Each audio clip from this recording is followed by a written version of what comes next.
เกิดเป็นคนนั้นยากจริงนะเพราะพุทธศาสนายิ่งแสนยากเย็นคนไทยโชคดีที่สุดแล้วมีแก้ว3 ดวงงามเด่นมีวัดซึ่งเป็นนาบุญยิ่งใหญ่มีศาสนาพุทธประจำชาติไทยอยากหล่ออยากสวย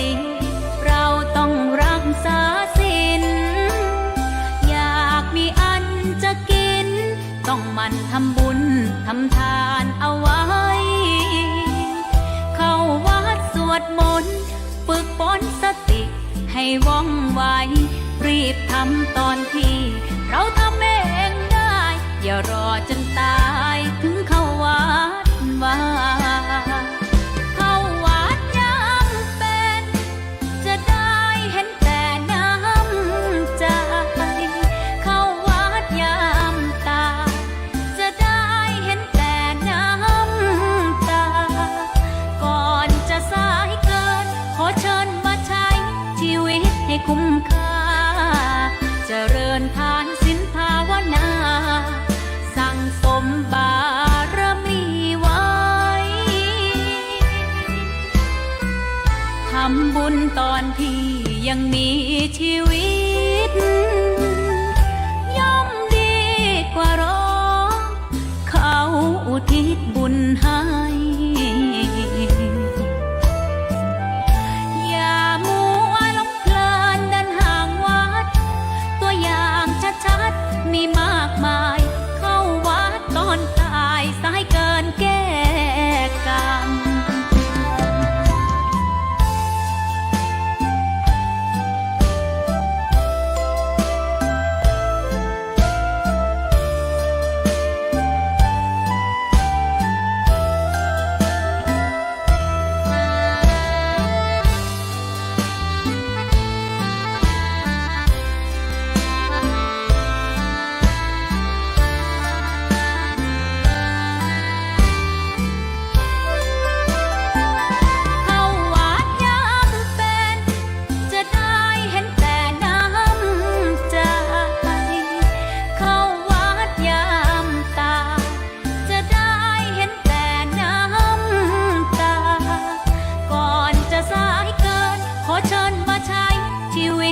คุ้มค่า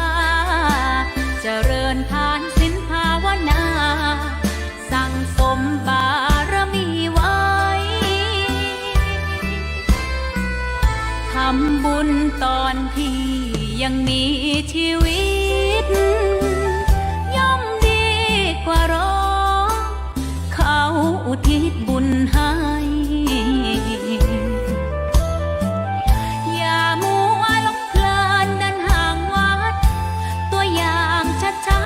มีมากมายเข้าวัดตอนตายสายเกินแก้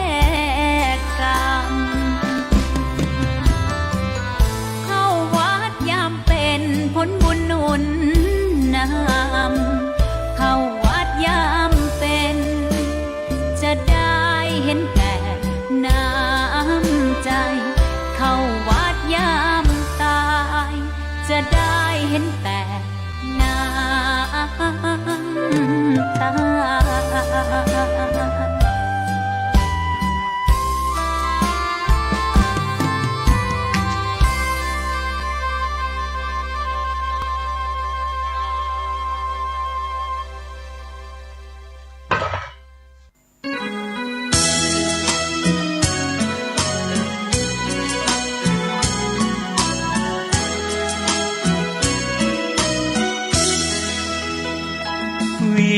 วิววางเวงเพลงแห่งพนาวัดดอยศพฟางเสียดฟ้าอยากหาผู้ใดกลายคำพระเนรผู้น้อยตามรอยแห่งพุทธประธรรมหลวงพ่อเจ้าคุณหนุนนำให้ความรู้สิวิไลดังแสงเรื่องรองลอยท่องนภาพระธาตุศพฟางลอยฟ้า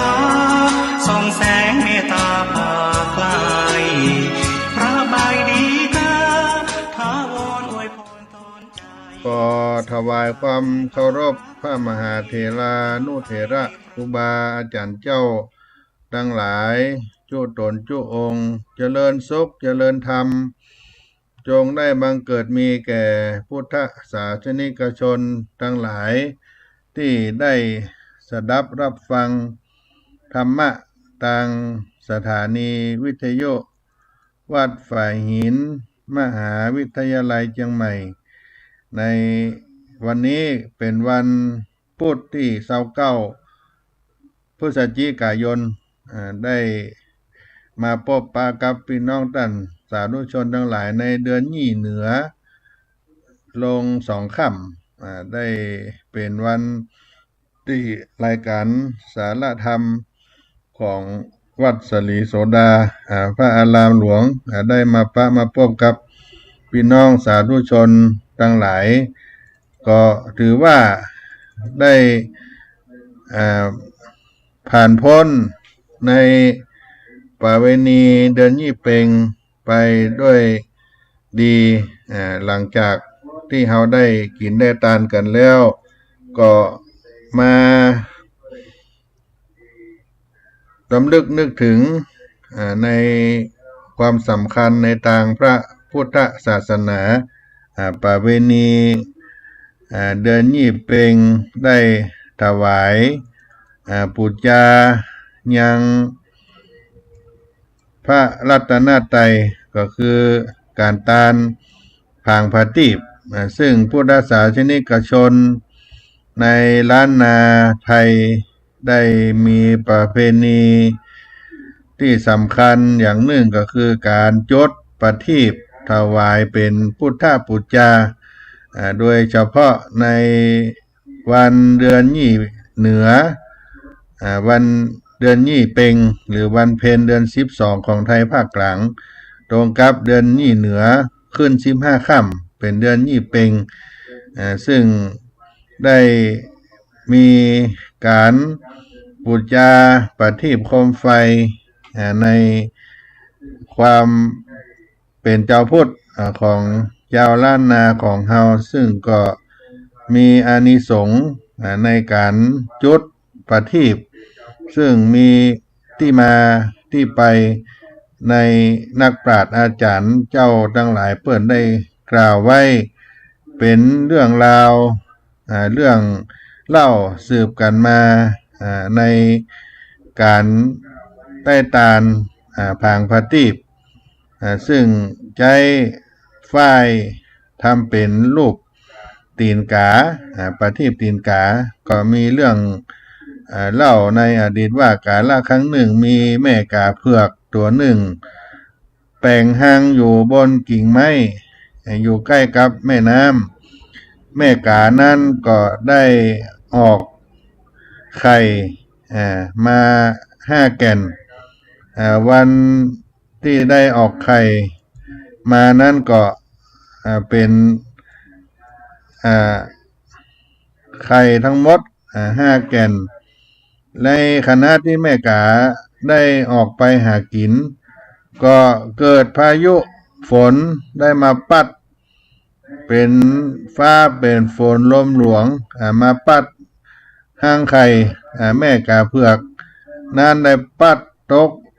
ไหลไปตัวแม่น้ำไหลไปตัวสายน้ำแม่กาเผือกก็เสียอกเสียใจก็ตรอมใจตายและก็ได้ไปเกิดในพรหมโลกมีชื่อว่าเต้าพระกาพรหมหรือคติกาพรหมส่วนว่าใครทั้ง5มีคนไปไปพบและนำไปดูแลมีผู้ที่ได้ได้พบนำเอาไปดูแลผอกอยก็คือ1แม่ไก่แม่นาคแม่เต่าแม่โคและก็ราชสีห์บางฉบับว่าแม่ไก่แม่งัวแม่เต่าและก็เป็นแม่หญิงคนซักผ้าและก็แม่งู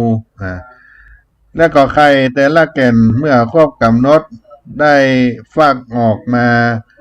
ก็เป็นพ่อชายเป็นมนุษย์บุรุษเพศชาย ก็มีชื่อว่ากักุสันทะโกนากมณะกัสสปะโกตมะและเมตไตรยะทั้งห้านี้ก็ชื่อไปตามแม่เลี้ยงของแต่ละตนที่ได้นำไข่เอาไปก็เมื่อทั้งห้ามีความเจริญวัยขึ้นมาได้เข้าบวชเป็นฤาษีเป็นพระฤาษีได้พบกันโดยบังเอิญพระฤาษีทั้งห้าก็ร่วมกันอธิษฐานเมื่อได้พบกับแม่ของตนด้วยแรงอธิษฐานนั้นก็ทำให้ท้าวผกาพรหมได้แถลงกายแถลงเปรตเป็นกาเพือกได้บินมาเล่าอดีตให้ฤาษีทั้งห้าฟังแล้วก็สั่งไว้ว่าถ้านึกถึงกุลแม่ของตัวเก่านั้นก็ให้นำฝ้ายดิบมาฟันเป็นรูปตีนกาเพื่อใจเป็นไส้ประทีปสำหรับจุดปุจญากุลของแม่ในวันเดือนยี่เพ็งของทุกปีอันนี้ก็เป็นที่มาของประทีปตีนกาในตำนานหนึ่งและแถมตำนานหนึ่งก็กล่าวว่าหลังจากที่องค์สมเด็จพระสัมมาสัมพุทธเจ้าพระองค์ได้ไปโปรดพุทธมารดาบนสวรรค์ชั้นตาวติงสาแล้วก็ได้เสด็จลงมาในจากเทวโลกลงมาในมนุษย์เมืองคนพร้อมกับด้วยขบวนของเทวดาทั้งหลายทั้งนั้นก็มีเทวบุตรตนชื่อว่าสุญามะเทวบุตรได้พร้อมกับบริวารพากันได้แถลงเปรตแถลงกายเป็นนกแล้วใจปากและตีนนกนั้นถือเอาพระทีปไปบินบนประทักษิณรอบพระพุทธเจ้าซึ่งพระองค์ก็ตรัสว่าการจุดประทีปนั้นถือเป็นการบูชาแก่พระรัตนตรัยซึ่งจะมีอานิสงส์ทำให้คนที่ได้สักการะบูชานี่มีวรรณะรูปปากายอันงดงามเป็นที่ฮักแก่มนุษย์และเทวดาทั้งหลายแล้วก็แถมตำนานหนึ่งก็กล่าวในตำนานว่าในสมัยที่พระพุทธองค์พระพุทธเจ้านั้นทรงประทับอยู่ที่เจตวันมหาวิหารทรงแสดงธรรมอานิสงส์การจุดประทีปบูชาครั้งหนึ่งในยุคของพระพุทธเจ้าโกตมะสถิตณเมืองตสาภาวติของพระเจ้าอโศกราชาพระสาวกชื่ออุตระได้เข้านิโรธสมาบัติณธรรมสุตตะคูหาบนเขาชื่อว่าสิริทัตถะในวันที่พระอุตระออกจากนิโรธได้นึกถึงผู้จะมาทำบุญเพื่อทานแก่ตนเป็นคนแรกก็ซึ่งได้นึกถึงคนที่จะมาทำบุญแก่ตนเป็นคนแรกซึ่งคนนั้นจะได้อานิสงส์มหาศาลพระอุตตะได้นิมิตว่ามีใจเข็นใจเป็นผู้สมควรแก่การเมตตาก็จึงได้ถือเอาบาตรอุ้มเหาะซานขึ้นไปอยู่ประตูบ้านของพ่อใจคนนั้นใจเข็นใจได้หันดังอั้นแล้วก็มีใจเลื่อมใสก็จึงได้นำข้าวและแคบหมูนางหมูทอดนางหมูทอดเอาน้ำมันนางข้าวกับแคบหมูก็คือนางหมูทอดเป็นแคบหมูมาใส่บาตรแล้วอธิษฐานขอให้ได้เป็นสาวกะของพระพุทธเจ้าอธิษฐานได้เป็นสาวกะขององค์สมเด็จพระสัมมาสัมพุทธเจ้าและอธิษฐานในพระศรีอริยเมตไตรและหากยังจะต้องเวียนว่ายในวัฏสงสารก็ขออย่าได้ตกละกรรมลำบาก พระอุตตรมหาเถระก็อนุโมทนา เมื่อพระมหาเถระเหาะกลับไปถึงที่ภาคของตนก็ได้เอาแคบหมูมาบีบเอาน้ำมันใส่ผางประทีปใส่ถ้วยประทีปเพื่อเอาไว้จุดบูชาคืนนั้นเป็นคืนเดือนยี่เหนือออก15ค่ำเป็นเดือนยี่เพ็งพระเจ้าอโศกราชาพร้อมด้วยเสนาอามาตย์และคนทั้งหลายทั้งปวงไปจุมนุมถวายสักการะพระพุทธเจ้าส่วนพระอุตตรได้เอาประทีปที่ได้กะเตรียมไว้มาจุดบูชาพระพุทธเจ้าขณะนั้นเกิดแผ่นดินหวั่นไหวโกลาหลเกิดก้องหวั่นไหวไปมาเป็นที่น่าอัศจรรย์พระเจ้าอโศกราชาก็ได้ทูลถามพระพุทธเจ้าพุทธองค์ก็ทรงตรัสตอบว่ามีชายรูปไร้เขียนใจคนหนึ่งเอาแคบหมูใส่บาตรเป็นทานแก่พระอุตตรและพระอุตตรก็ได้นำมาบีบเอาน้ำมันใส่ผางประทีปได้โจทย์เป็นพุทธบูชาก็จึงเกิดอานุภาพแห่งกุศลดังที่ปรากฏพระเจ้าอโศกราชาได้ทราบข่าวดังนั้นก็ทูลลากลับแล้วก็เตรียมจุดประทีปบูชาโดยประกาศห้ามคนใดผู้ใดจุดประทีปบูชาก่อนพระองค์พระเจ้าอโศกราชาก็ทรงจุดประทีปบูชาในคืนนั้นถึงคืนก็บ่ปรากฏแผ่นดินไหวแต่อย่างใดก็เสด็จไปทูลถามพระพุทธเจ้าแถมครั้งหนึ่งพระพุทธองค์ก็ตรัสถามว่าน้ำมันที่นำมาใส่ผางประทีปนั้นมาจากไหนพระเจ้าอโศกราชาก็ทูลตอบว่ามาจากท้องพระคลังพระพุทธองค์ก็ตรัสว่าการฮื้อตานนั้นต้องบริสุทธิ์ของที่ฮื้อตานที่ได้มาโดยบ่ชอบธรรมหรือบรรลุที่มาฮื้อตานเพื่อหวังผลตอบแทนหรือว่าฮื้อตานตามผู้อื่นเพราะหานคนอื่นเปิ้นฮื้อตานเหล่านี้ล้วนได้อานิสงส์น้อยหรือบ่ได้เลยเมื่อได้ฟังดังนั้นพระเจ้าอโศกราชาก็จึงไปขอซื้ออานิสงส์จากชายทุกไร้เขียนใจนั้นชายนั้นก็ทูลว่าต้องไปถามพระพุทธเจ้าก่อนซึ่งพระพุทธองค์ก็ให้ใจเขียนใจนั้นได้แบ่งส่วนกุศลให้พระเจ้าอโศกราชาก็ได้ชื่นชมยินดีตั้งให้ใจทุกไร้เขียนใจนั้นได้เป็นเสนาบดีก็มีทรัพย์สินมากมายเอาให้กับใจทุกขตานั้นเมื่อได้เสี่ยงชีวิตสิ้นชีพไปก็ไปเกิดบนสวรรค์เป็นเทพบุตรชื่อว่าโจติกาเทพบุตรโจติกาเทพบุตรในสมัยพระพุทธเจ้าโกตมะโจติกาเทพบุตรลงมาเกิดเป็นพระเจ้า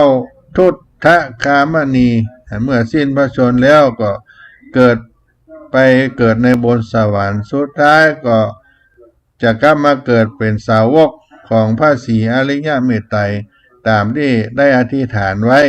ก็เรื่องราวการจุดบูชาประทีปในวันเดือนยี่เพ็งก็เป็นเหตุได้ปฏิบัติสืบกันมาโดยเฉพาะผางประทีปหรือด้วยประทีปที่มีไส้จุดเป็นตีนกาก็เป็นที่นิยมเอามาบูชากันในวันเดือนยี่เพ็งของคนล้านนาไทยมาจนถึงทุกวันนี้ก็เป็นที่มาของการฮื้อตาลผางประทีปอันได้สักการะบูชาในวันเดือนยี่เพ็งก็ได้นำเอามามาจ๋าพี่น้องศรัทธาสาธุชนท่านผู้ฟังทั้งหลายที่เขาได้ฟังธรรมกัน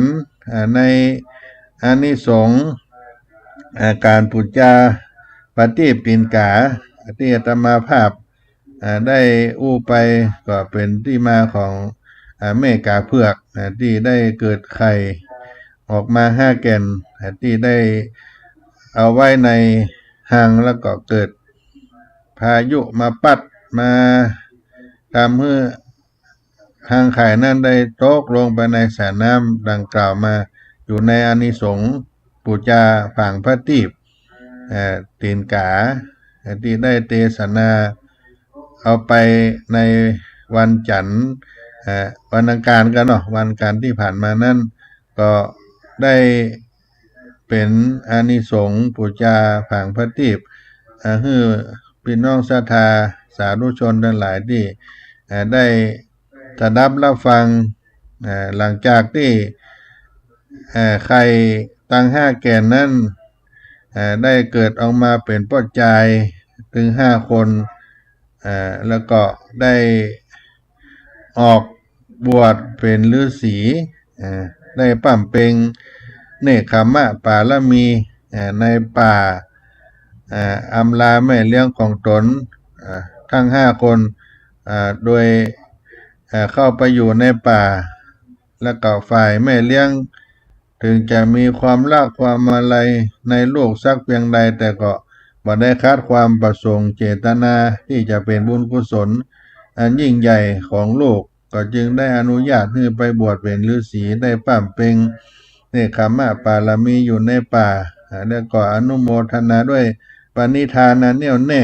ของโพธิสัตว์ทั้ง5พระองค์ที่จะมุ่งมั่นบำเพ็ญปาละมีพระโพธิญาณเป็นพระพุทธเจ้าได้โปรดโลกเมื่อพ้นจากกองทุกข์ภัยทั้งหลายในวัฏสงสารแม่เลี้ยงทั้ง5ได้หันปณิธานอย่างนั้นก็จึงฝากนามของแม่เลี้ยงไว้กับโลกเพื่อเป็นอนุสรณ์ในตำนานไว้แก่โลกต่อไปในภายภาคหน้าเมื่อลูกได้ตรัสรู้เป็นพระพุทธเจ้าได้โปรดโลกแล้ว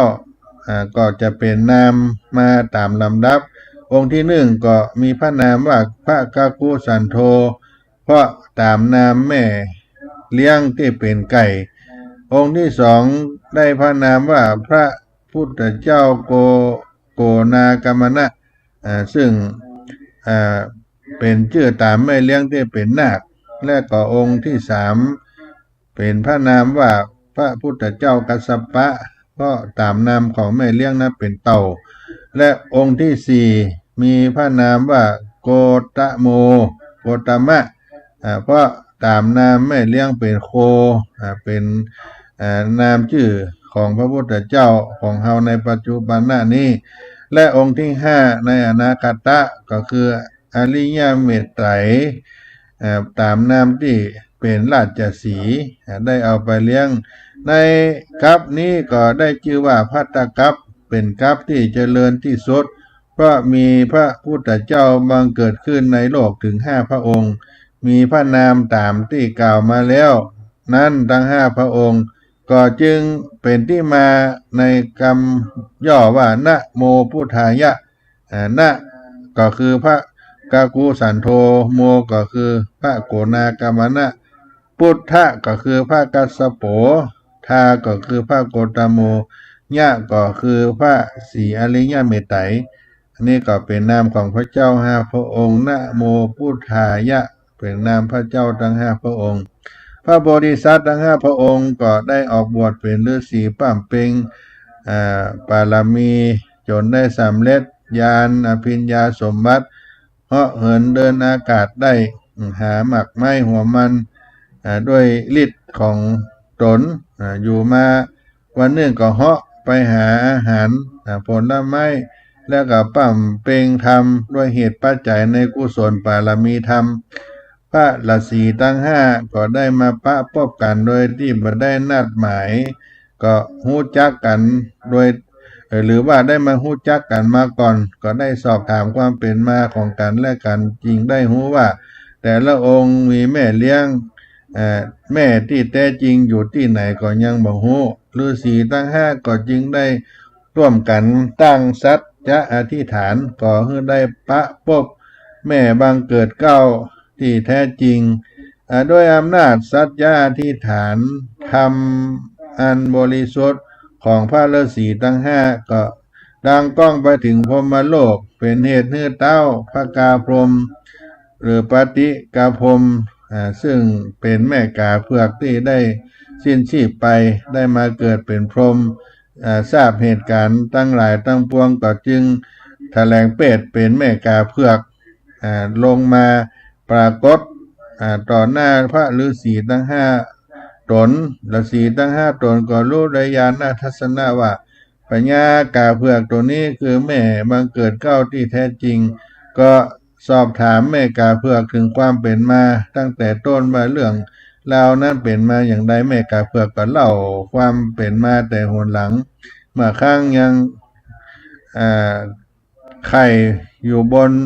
ต้นไม้ฝั่งแม่น้ำวันหนึ่งที่ได้ไปออกหาอาหารในป่าในดงก็ซึ่งอุดมสมบูรณ์ไปด้วยพืชพันธุ์ธัญญาหารก็เป็นธรรมชาติสวยงามร่มเย็นก็บังเกิดพายุฟ้าฝนลมหลวงลมใหญ่ตกลงมาแล้วก็ปัดเอาไข่นั้นไปลงในแสนน้ำในแม่น้ำก็ทำให้ได้ปัดกันจากแม่กาเผือกแล้วก็ไข่ตั้ง5 แก่นก็แม่ก็มาหาไข่อย่างใดก็บ่ป้าประพบในที่สุดด้วยความภาคความอาลัยอันบริสุทธิ์ที่มีต่อลูกก็ได้สิ้นใจตายก็ได้เกิดจันพรหมโลกจันสุทาวาสวิมานคำซึ่งเป็นที่อยู่ก็ด้วยอานิสงส์ด้วยความรักเมตตาบริสุทธิ์กับทางลูกเป็นพระโพธิญาณมีบุญญาธิการมากก็ได้มาเกิดเป็นพรหมได้จำแรงเปรตเป็นแม่กาเผือกคือพระฤาษีทั้ง5ทราบความเป็นมาทั้งหมดฤาษีทั้ง5ได้ทราบเรื่องราวทั้งหมดก็รู้สึกสังเวชใจและก็สำนึกคุณอันใหญ่หลวงของแม่กาเผือกก็จึงน้อมนมัสการผู้เป็นแม่กราบขอสัญลักษณ์อนุสรณ์ผู้บังเกิดเก้าไว้บูชาได้มาเป็นฝ้ายเป็นผ้าฝ้ายเป็นสัญลักษณ์ตีนกาของแม่กาเผือกให้ลูกฤาษีทั้ง5เอาไว้ใจเป็นไส้ประทีปจุดบูชาเมื่อถึงวันเดือนยี่เพ็งก็ให้ได้จุดบูชาด้วยบุญกุศลดังกล่าวก็จะไปถึงมารดาของตัวเก่าทุกครั้งไปเพื่อเป็นการน้อมรำลึกในบุญคุณของพญากาเผือกที่เป็นผู้มีบุญบารมีมหาศาลก็ได้เป็นการบูชาจุดประทีปตีนกาบูชาพระสัมมาสัมพุทธเจ้าทั้ง5 พระองค์ตัวก็เป็นเรื่องราวที่ได้ทำกันมาในทุกปีด้วยการบูชานี่ก็เป็นมังกรพระทีปตีนกาได้บูชาได้ทำเป็นผางพระทีปบูชามารดาของพระพุทธเจ้าทั้ง5 พระองค์แล้วก็ถือว่าเป็นการบูชาต่อพระสัมมาสัมพุทธเจ้าด้วยก็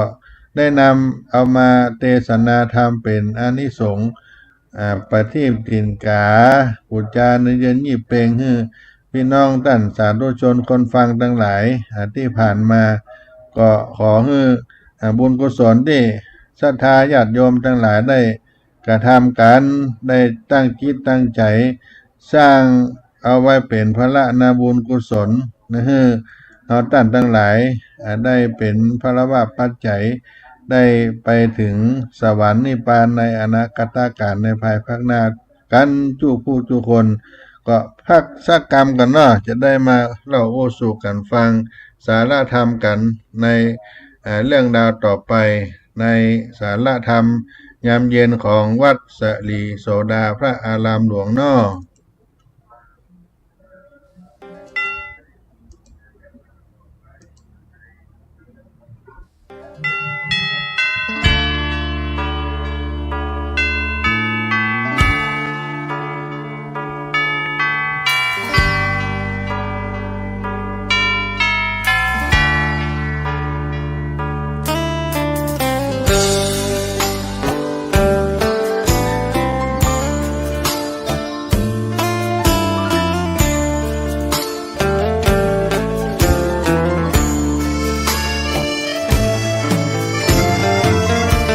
ญชวนทุกท่านเข้าวัดเข้าวาฟังธรรมะจากหลวงตาเสริมชีวาให้สุขสดใส ยึดมั่นหลักธรรมคำสอนไว้ให้ขึ้นใจความดีรีบทำกันไว้หญิงชายอย่าได้นายนี้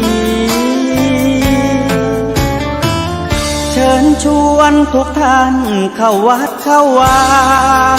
ทำบุญด้วยจิตศรัทธาผลบุญพาให้เราสุขีจะทำการใดนำใช้ในสิ่งดีดีทำบุญให้ทานวันนี้ไม่มีใครว่าใครชังสมัยก่อนประทับใจปู่ย่าตายายวันพระไม่เคยเบื่อหน่ายจำได้ไม่ลืมสักครั้งเหตุใดวันนี้มีคนเข้าวัดน้อยจังอยากให้เหมือนก่อนอีกครั้งฝากความหวังกับคนรุ่นใหม่เชิญชวนทุกท่านเข้าวัดเข้าวารับศีลรับพรหลวงตาเสริมคุณค่าให้กับจิตใจกระทำความดีเรื่องนี้ไม่ต้องอายใครว่างจากการงานเมื่อใดเชิญชวนท่านไปทำบุญ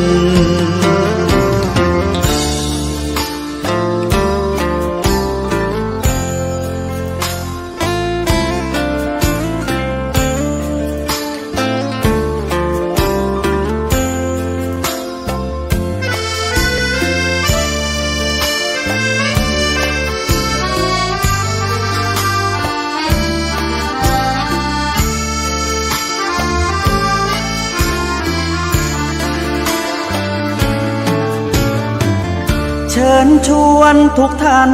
เข้าวัดเข้าวา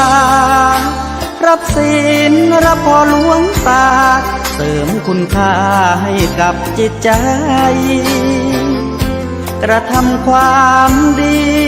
เรื่องนี้ไม่ต้องอายใครว่างจากการงานเมื่อใดเชิญชวนท่านไปทำบุญกระทำความดีเรื่องนี้ไม่ต้องอายใครฝากเพลงเชิญชวนหญิงชายอย่าอายเรื่องการทำบุญ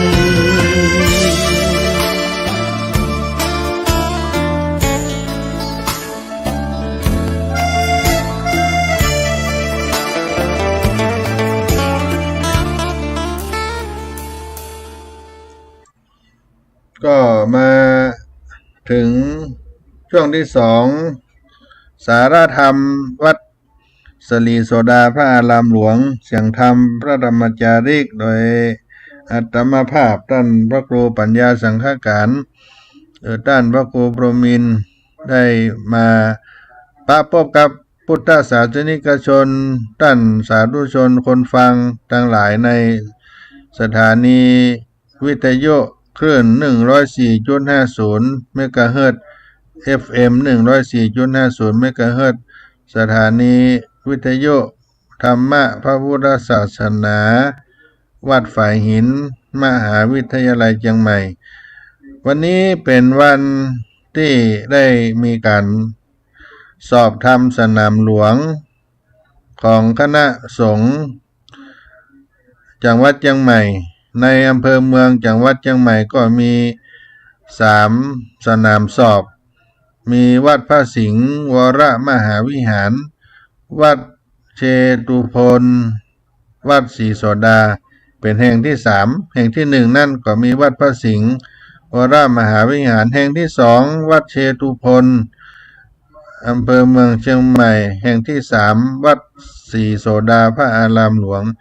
จังหวัดเชียงใหม่ก็มีแห่งที่3นี้ก็มีจำนวนผู้เข้าสอบนักธรรมชั้นโท95รูปมีจำนวน5ห้องนักธรรมชั้นเอกมี จำนวน45รูปมี3ห้องก็รวมตามบัญชีรายชื่อก็มี140รูปที่ได้เข้าสอบนักธรรมชั้นโทชั้นเอกสอบธรรมสนามหลวงอำเภอเมืองเชียงใหม่ประจำปีพุทธศักราช2566วันนี้พระเดชพระคุณพระเทพมังคลาจารย์เจ้าคณะจังหวัดเชียงใหม่ได้เป็นประธานให้โอวาทสอบวันแรกในวิชาเรียงความกระทู้ธรรมะเรียงความแก้กระทู้ธรรมะเวลาสอบบ่ายโมงถึง4 โมงเย็นก็สำเร็จเสร็จสิ้นไปโดยมีคณะครูบาอาจารย์พระเถรานุเถระที่ได้รับมอบหมายจากคณะสงฆ์อำเภอเมืองเชียงใหม่ได้มาเป็นคณะกรรมการกองอำนวยการและกองงานเลขานุการคณะกรรมการผู้คุมสอบห้องละ3 รูปก็ได้สำเร็จเสร็จสิ้นไป1 วันวันนี้ก็มีพุทธศาสนิกชนที่ได้รับฟังสถานีวิทยุ 104.50 เมกะเฮิรตซ์ก็ได้นำเอาน้ำดื่มมาถวายทานเป็นน้ำดื่มน้ำปานะก็มีคุณแม่บัวลันจำปาอิมจากบ้านบวกก้างสันกำแพงแม่อุ้ยบัวลันจำปาอิมพร้อมด้วยลูกหลานจากบ้านบวกก้างสันกำแพงเพื่อนได้ฟังวิทยุ 104.50 เมกะเฮิรตซ์ท่านพระครูปัญญาสังฆการได้ออกอากาศไปก็ได้นำเอาลูกหลานครอบครัวมาถวายทานน้ำจำนวน20 แพ็ค20 แพ็คน้ำดื่มก็พร้อมด้วยป้ออาทิตย์แม่สุมอนุวงศ์บ้านบวกก้างสันกำแพงก็ประมาณ200 ขวดได้นำมาทานเวลา4 โมงเย็นที่ผ่านมาตะกี้นี้ก็ขออนุโมทนาแม่อุ้ยบัวลันจำปาอิมพร้อมด้วยลูกหลานบ้านบวกก้างสันกำแพงถวายน้ำดื่มเป็นทาน200 ขวดพร้อมด้วยป้ออาทิตย์แม่สุมอนุวงศ์พร้อมด้วยลูกหลานทุกคนถวายน้ำดื่มน้ำปานะ200 ขวดและปัจจัยครอบครัวละ500 บาทของแม่อุ้ยบัวลันจำปาอิม500 บาทป้ออาทิตย์แม่สุมอนุวงศ์500 บาททางอาตมาภาพก็ได้รับเอาเป็นทานและก็ได้มอบน้ำดื่มน้ำปานะกับคณะกรรมการแผนกต้อนรับในเครื่องดื่มน้ำปานะน้ำชากาแฟเอาไว้ทานในวันพรุ่งนี้วันนี้ได้หมดเวลาการสอบไปก็วันพรุ่งนี้ก็จะได้เอาแจ้น้ำแข็งเอาได้มาถวายเป็นทานกับคณะผู้เข้าสอบจำนวน140 รูปตลอดถึงคณะกรรมการที่ได้มาดำเนินการสอบกองงานกองอำนวยการและกองงานเลขานุการคณะกรรมการผู้คุมสอบที่ได้มาคุมสอบในสนามสอบแห่งที่3วัดสลีโสดาพระอารามหลวงก็ขออนุโมทนาแถมครั้งหนึ่งของคุณแม่โบราณจำปาอิมพร้อมครอบครัวป้ออาทิตย์ป้อหนานอาทิตย์แม่สุมอนุวงศ์พร้อมด้วยลูกหลานครอบครัวจากบ้านบกก้างสันกำแพงเปิดได้เดินทางมาก็มาทานถวายน้ำดื่มน้ำปานะ200 ขวดอาตมาภาพก็รับและอนุโมทนาให้พรไปเป็นที่เรียบร้อยแล้วป้ออาทิตย์ก็เป็นป้ออาจารย์ป้ออาจารย์นานอาทิตย์ป้อนานอาจารย์บ้านบวกก้างสันกำแพงซึ่งแม่อุ้ยโบราณเปิ้นก็บอกว่าอดีตสามีเปิ้นได้เสียชีวิตไปก็เป็นป้ออาจารย์บ้านบวกก้างสันกำแพงมาประมาณ35 ปีต่อด้วยป้ออาจารย์ป้อนานอาทิตย์อนุวงศ์ก็เป็นป้ออาจารย์ต่อมานี่เปิ้นก็ได้มา ยกยอทานแผ่เมตตายังกินจิวันตาหลวงวันตาน้อยก็ฟังเสียงสวดเสียงโยโกห้องก็เป็นที่น่าละเมอเอาใจในความเป็นพ่ออาจารย์ของพ่อนานอาทิตย์อนุวงศ์พร้อมด้วยครอบครัวที่ได้มาทานวันนี้ก็ได้รับกินรับทานถ้าหากว่าศรัทธาสาธุชนพุทธบริษัททั้งหลายมีเจตนาที่อยากจะถวายน้ำดื่มน้ำปานะน้ำชากาแฟก็ติดต่ออาตมาภาพท่านพระครูปัญญาสังฆการก็ได้ในเบอร์โทรศัพท์0611785839 เบอร์ต้านพระครูปัญญาสังฆการหรือต้านพระครูพรหมินทร์0611785839ติดต่อได้เนื่อจะสอบเป็นเวลา4 วันก็เหลือแถม3 วันวันที่29พฤศจิกายนวันที่30พฤศจิกายน2566และเดือนธันวาคมวันที่1วันที่2ธันวาคม2566ก็ใช้เวลาสอบในสอบธรรมสนามหลวงจันโทจันเอกเป็นเวลา4 วันผู้เข้าสอบ140 รูปคณะกรรมการกองอำนวยการกองงานกองงานเลขานุการกรรมการเจเลกรรมการคุมสอบก็ประมาณ50 รูปและตลอดถึงพระภิกษุสามเณรที่เข้ามาอยู่ในวัดศรีโสดาถ้าหากท่านใดมีเจตนาจะถวายทานน้ำดื่มน้ำปานะก็ติดต่อสอบถามอาตมาภาพได้เอามาทานเฮือกับพระสงฆ์สามเณรที่เปิ้นมาสอบนักธรรมได้ฉันได้บริโภคก็เป็นบุญกุศลเพราะว่าอานิสงส์การได้เฮือบุญด้วยถวายน้ำก็เป็นสิ่งที่เราหาได้ง่ายๆน้ำดื่มก็หาได้บ่ยากอานิสงส์นั้นก็มีฤทธาเตชะอันใหญ่หลวงอานิสงส์แห่งกล้าที่เราได้ฮือทานทำบุญถวายน้ำสิ่งที่หาได้ง่ายๆแต่มีอานิสงส์ยิ่งใหญ่ไพศาลการถวายน้ำเป็นบุญที่มีอานิสงส์นักมากบ่วงหลวงหลายถึงขนาดที่องค์สัมมาสัมพุทธเจ้าพระองค์ได้แนะนำให้ถวายน้ำเป็นทานคนเฮาถ้าขาดอาหาร7 วันก็สิ้นลมหายใจแต่ถ้าเฮาขาดน้ำเพียง3 วันเฮาก็ต้องตายดังนั้นน้ำก็เป็นสิ่งสำคัญ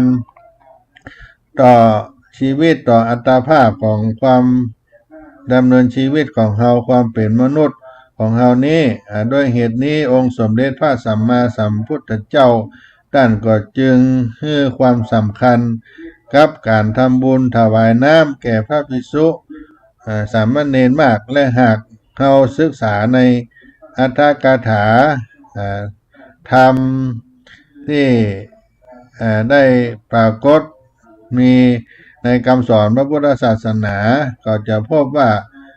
พระพุทธองค์ทรงได้อนุโมทนาในการถวายน้ำเป็นทานนี้เป็นอย่างยิ่งซึ่งพระพุทธเจ้าถึงกับให้พระอานนท์ไปบอกกับสามเณรรูปหนึ่งว่าให้ไปทำบุญตักน้ำดื่มใส่หม้อไว้ให้เต็มเพื่อให้ภิกษุได้ฉันเป็นประจำสม่ำเสมอเนื่องจากพระสัมมาสัมพุทธเจ้าพระองค์ท่านหันด้วยญาณทัศนะว่าสามเณรรูปนี้เป็นผู้มีบุญน้อยมากทำให้กลายเป็นคนที่เล่ร่อนอดอยากบ่มีจะกินเนื่องจากบ่เคยได้ทำบุญกุศลไว้เลยนำซ้ำในอดีตชาติยังทำกรรมนักไว้กับพระปัจเจกพระพุทธเจ้าจนมีชื่อว่าสุเนตัง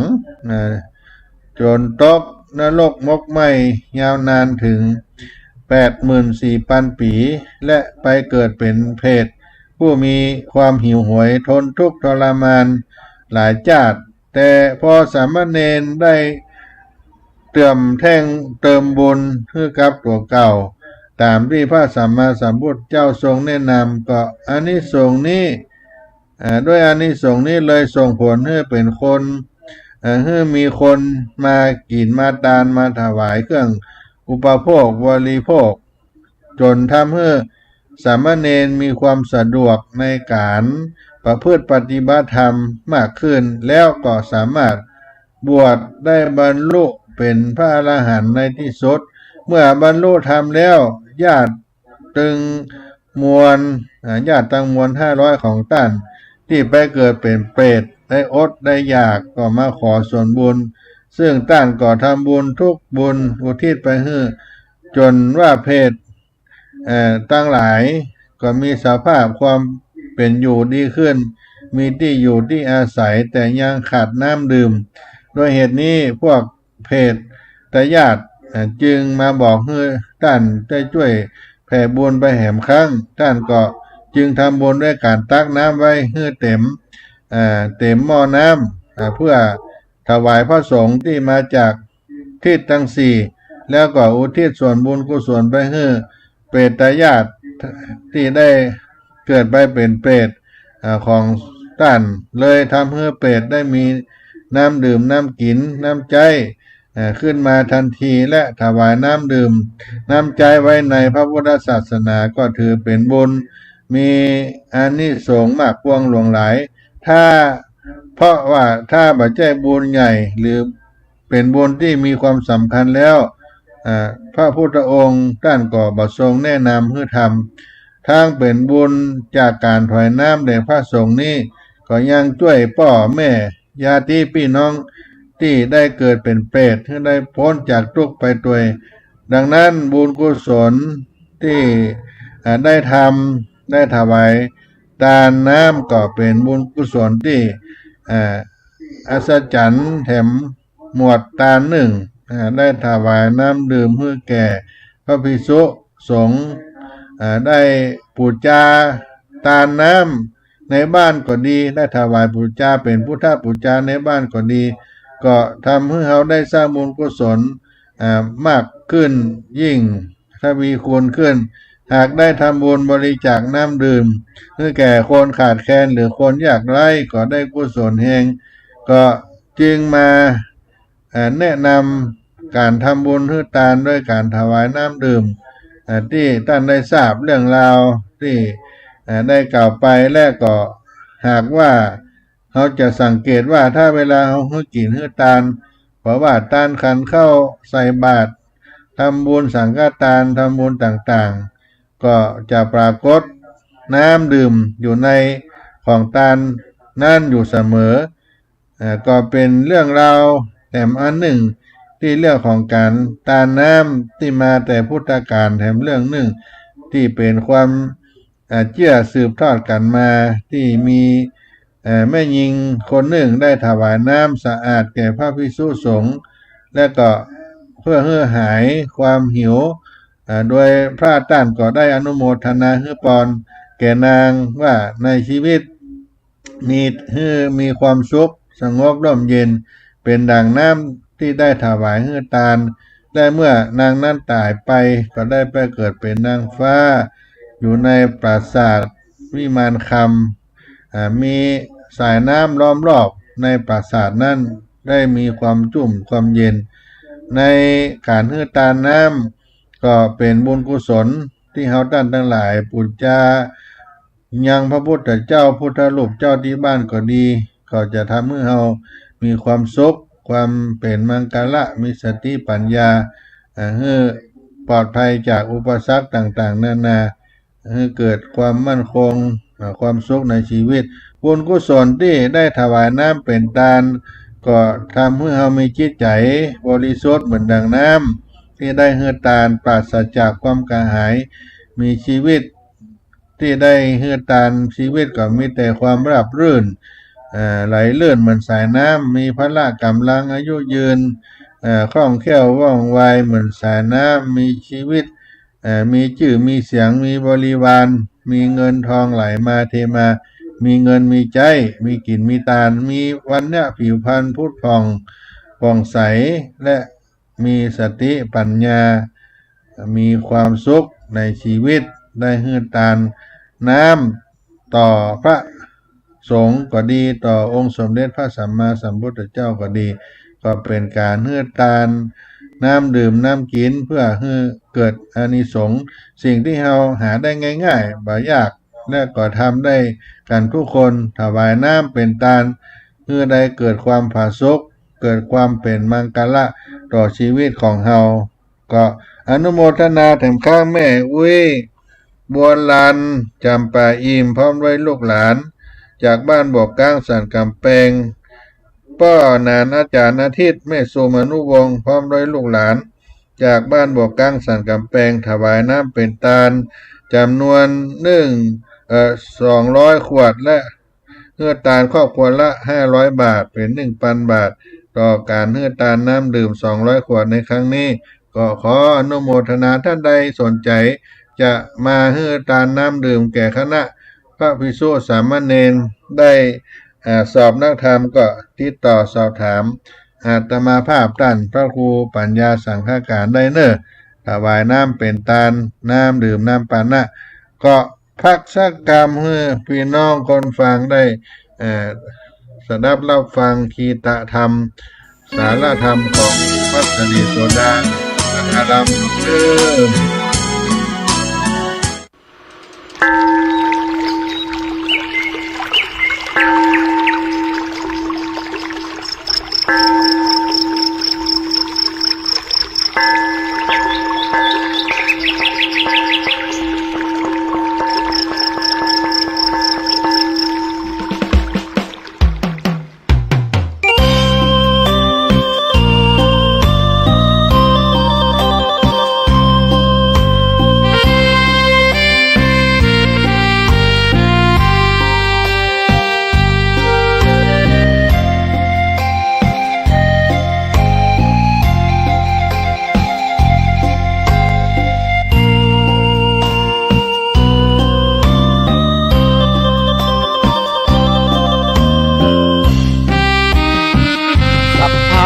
ทานังธรรมะทานังชินาติ ภาษาบาลีที่พุทธองค์ท่านทรงตรัสสอนการให้ธรรมะชนะการให้จงได้สังวรให้ทราบภายในชะล้างจิตใจให้คำสั่งสอนธรรมะจะช่วยกัดกร่อนนิวรณ์จะได้เบาบาง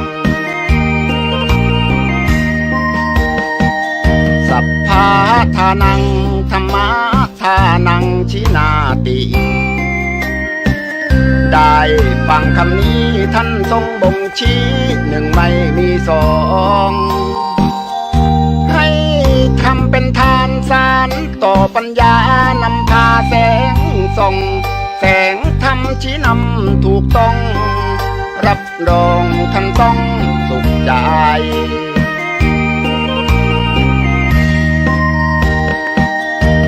โลภโกรธหลงปลงเสียบ้างมาสร้างกุศลอย่าหลงวังวนคิดสร้างกุศลผลบุญยิ่งใหญ่ร่ำรวยล้นฟ้าจำไว้เถิดว่าไม่ช้าต้องตายศีลธรรมชี้นำสุขใจยามตายจะได้หลับตา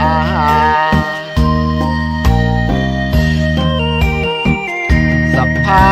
ทานังธรรมะทานังชินาติ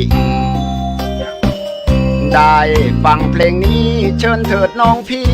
อย่าได้รอช้าให้ทำเป็นทานสารต่อกุศลผลเวทนาชาตินี้หรือว่าชาติหน้าเกิดมาดวงตาเห็นธรรม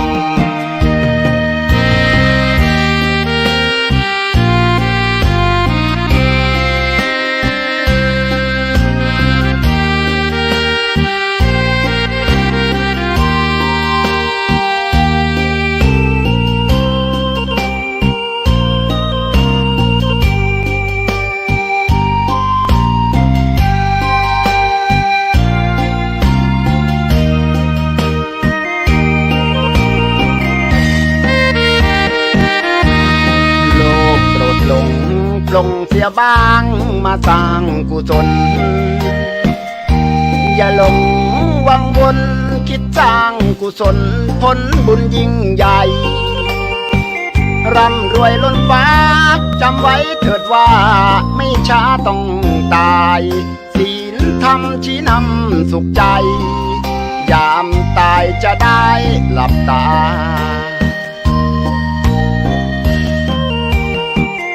สัพพาทานังธรรมะทานังชินาติได้ฟังเพลงนี้เชิญเถิดน้องพี่อย่าได้รอช้าให้ทำเป็นทานสานต่อกุศลผลเวทนาชาตินี้หรือว่าชาติหน้าเกิดมาดวงตาเห็นธรรม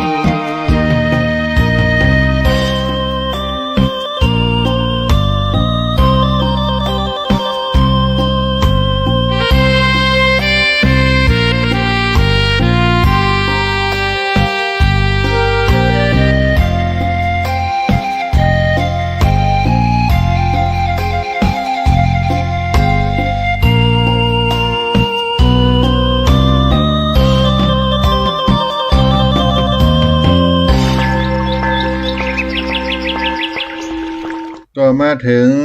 ท้ายรายการก็ขออนุโมทนาเต็มครั้งหนึ่งกับแม่อุ้ยโบราณ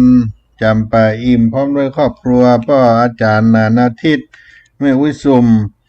พร้อมด้วยลูกหลานจากบ้านบกกลางสันกำแพงที่ได้น้อมนำเอาน้ำดื่มน้ำปานะมาถวายทานกับการสอบธรรมสนามหลวงนักธรรมชั้นโทชั้นเอกสนามสอบที่3ของวัดสลีโสดาพระอารามหลวงในวันนี้ด้วยท่านได้มีใจศรัทธาจะมาตานก็มาได้เลยเวลาแถม3วันและสนามสอบก็มีอยู่3แห่งที่วัดพระสิงห์วรมหาวิหารแห่งที่1วัดเชตุพนอำเภอเมืองเชียงใหม่ติดน้ำปิงแห่งที่2และตีนดอยสุเทพวัดสลีโสดาพระอารามหลวงสะดวกที่ไหนไปตานที่ห้านก็ได้จะขึ้นมาบนดอยวัดสลีโสดาก็ได้จะไปวัดพระสิงห์วรมหาวิหารก็ได้วัดเชตุพนก็ได้ในอำเภอเมืองเชียงใหม่ก็ได้มีสนามสอบ3แห่งวันนี้ขอความสุขความเจริญได้เกิดกับท่านที่ได้มาตานน้ำดื่มน้ำปานะกันทุกท่านทุกคนที่ได้กรรมมากกรรมผาธนาได้ให้ได้หอมแล้วทางวัดสลีโสดาพระอารามหลวงเป็นสนามสอบแห่งที่3ก็ขออนุโมทนาณโอกาสนี้ตัวและก็วันต่อไปวันนี้ครูบาอาจารย์ที่ได้เป็นกรรมการกองอำนวยการกองงานเลขานุการกรรมการคุมสอบก็ได้ปฏิบัติหน้าที่ผ่านพ้นไป1วันเหลือแถม3วันพี่น้องท่านคนฟังทั้งหลายสุขสวัสดีจงมีแก่สาธุชนท่านผู้ฟังทุกผู้ในคนจัตตาโลธรรมาวัฏันติอายุวันโนสุขังปะลัง